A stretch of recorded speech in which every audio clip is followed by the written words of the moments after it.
grabbing at her and Amber with his free hand and trying to club them with the casted hand, that she said, "I punched him square in the face. I punched him square in the face." And they showed you a picture of the shiner that she had, that Mr. Depp had. Ms. Heard doesn't deny that. They're trying to say she's the abuser for defending herself and her sister from this animal who's running at them. This person that they claim couldn't possibly have done this because he had a hurt finger. Yet he could have done this. This is what Mr. McGivern said was rearranging her closet. I don't know what you all do when you rearrange your closets, but I hope it doesn't look like this. This is throwing a clothing rack down the stairs. This is knocking this over. This is what he did to rearrange her closet with his hurt finger that he couldn't possibly have hit Miss Heard with, they claim. That in and of itself, that destruction of property, even if he hadn't hit her that night, that's abuse. Imagine being married to someone and walking on eggshells so thick that you don't know if you set them off if that's what's going to happen. That's abuse. And it's disgusting.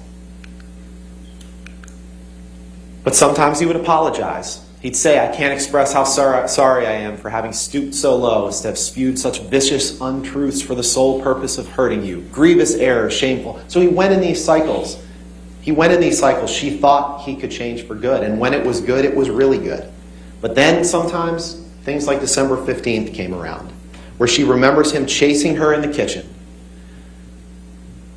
She remembers him shoving her 2 or 3 times and sending her toppling over a Chase lounge and saying, "Do you really want to go again, tough guy?" And she looked at him and he balled up his fist, leaned back, and headbutted her square in the nose and pounded her head with the back of his fist so she couldn't breathe on that bed that we're going to see in a second, where she was suffocating in this pillow top. And she said, "This is when I thought I was going to die. He's going to kill me and he doesn't even know what he's doing because he's out of his mind." And these are the pictures that they claim. I don't know what they're claiming. I don't know if they're claiming she painted on the bruise. Oh, you weren't hurt badly enough, so therefore you're making it up? Look under her eye. And again, their theory is that all of this is a lie. All of this was some grand hoax. If this were a hoax, ladies and gentlemen, she'd have worse injuries than that. She'd really do it up. She took pictures as they existed when she could at the time of abuse. And yet Ms. Vasquez has the nerve to say, well, why didn't she videotape an incident of abuse? What, as she's being hit, she's supposed to somehow grab a video camera with one hand while she's defending herself with another hand? You heard her in one of the audio tapes talking about when she hit him as he was trying to barge at her and she got her feet caught under a door as he's coming after her. And of course, as Don Hughes testified to, victims of coercive control like this, they do try to appease their abusive partner and apologize for things that aren't their fault. So as you're coming at me, Johnny, and you push a door into me, and I have to hit you to get away, to protect myself, yeah, she did apologize for that because that's the cycle of violence. That's what victims do. Yet they continue to blame the victim. There's no evidence she painted on that bloody lip. And again, if we're talking about a hoax, the next day she went on James Corden and they say, well, you can't see any injury there, so it must not have been. She would have to be the dumbest person in the world to say, I'm going to commit an abuse hoax, but let's do it the day before I go on national television. Let's do it the day before. But you heard Melanie Iglesias, her makeup artist, testify in great detail, and I didn't even understand half the terms about makeup that she was using, but she testified in great detail about exactly what she did to cover up those bruises. The red lipstick that she put to cover up the busted lip. You heard the testimony of that from a neutral party who said exactly what she did. She talked about how she looked at the color wheel to neutralize the bruising. They claim it was just an accidental headbutt. Well, no accidental headbutt rips out hair.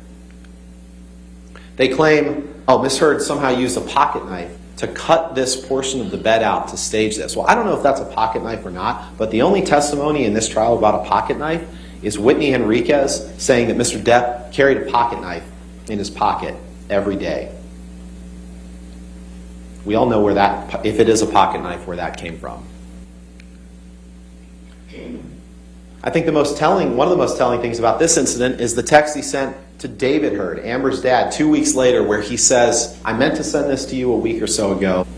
I'm sending it to you now. And he says, I forget if it's a text or an email, but you can look at the X580. He says, yes, I fucked up and went too far in our fight.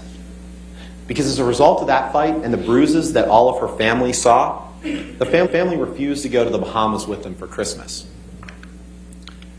The family refused to go to the Bahamas for Christmas, and on that trip to the island, Mr. Depp kept passing out, and every time he passed out, he would dump a glass of wine on Amber's lap. And she didn't like that, and she yelled at him.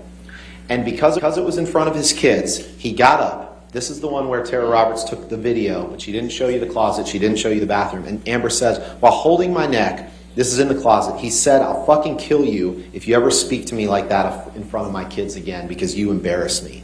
And then he took her into the bathroom, and she said, but this time, he grabbed my vagina, shoved his fingers inside me, but through my bathing suit, and held me there and asked me if I was so fucking tough. And then she ran out of the house.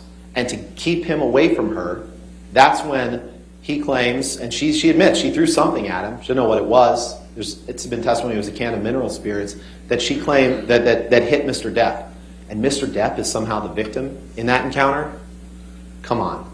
We talk about the train ride to Asia. You saw the pictures taken before they got on the train ride, where Mr. Depp has the same shadowing under his eye that he does in the allegedly abusive picture.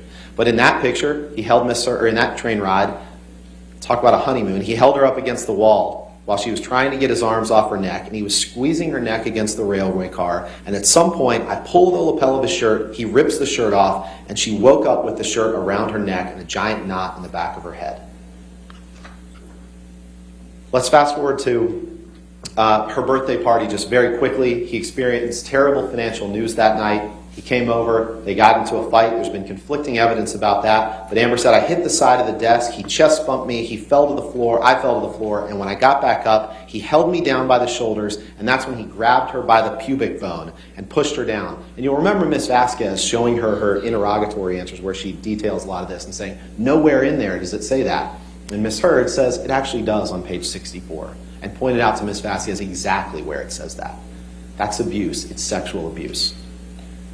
But we all know what Mr. Depp does when he experiences terrible financial news, or terrible news. He experienced terrible news that night on the way to the birthday party, where both of his bodyguards have testified that he was either visiting his sick mom or getting a birthday present for Amber.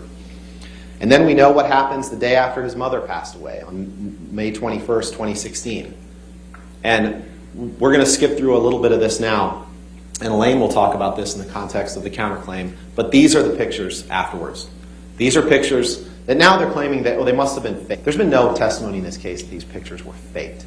There's been no testimony that the marks you see on Amber's face, including this mark with a straight line from below her eye to the top of her temple that it lines up directly with a phone. There's been no testimony that those are faked. Mr. Depp went through the house. He destroyed pictures of her friends. That's abuse. Property destruction like that, in and of itself, is abuse. He destroyed her office. He destroyed her friend Rocky Pennington's preparation for the bead show that she was having. He spilled wine in the hallway that you'll notice the police denied. Oh, there was no spilled wine in the hallway. Well, even Isaac Baruch testified that he saw this in the hallway. And they said she never sent anything to her medical providers. These are the texts that she sent to her nurse, Erin Filati, the night that it happened. These are pictures of her in the courtroom.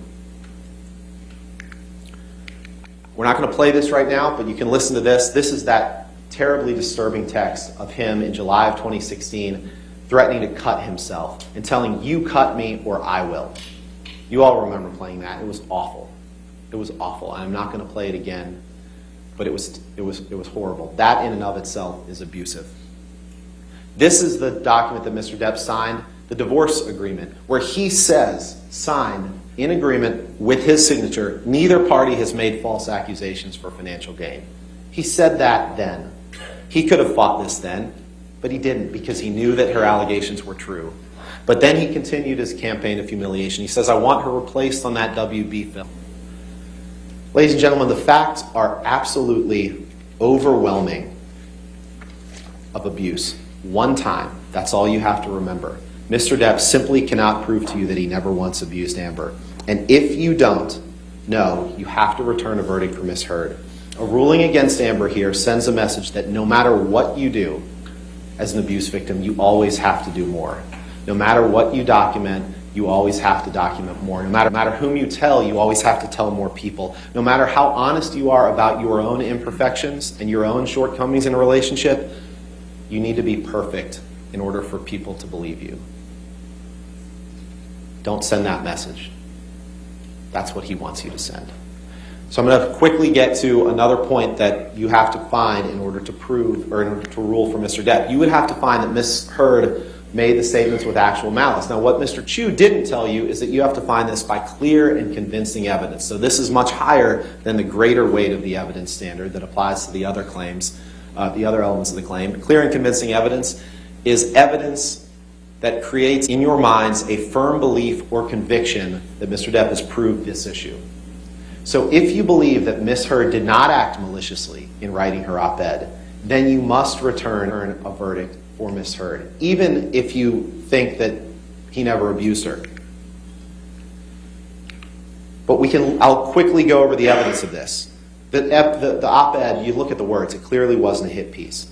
She visited her attorney, Eric George, who testified by video that his objective was to make sure that there could be no meritorious claim that could be brought about this article relating to defamation. He gave Ms. Heard advice. She affirmatively followed all of it. So you cannot find that Ms. Heard met the clear and convincing evidence standard, given the testimony of Eric George, given the testimony of Terrence Doherty from the ACLU, when Amber went out of her way to ask her lawyer if it was okay. They will say it doesn't matter if she's lying, but even if that isn't, they will say that that doesn't matter if she's lying, but even that isn't true. Because again, keep in mind that if Ms. Heard wanted to be malicious toward Mr. Depp, the article would be very different. And I think it's interesting here, we'll talk about Mr. Waldman in a second, but that Amber utilized her attorney, Eric George, to make sure that she was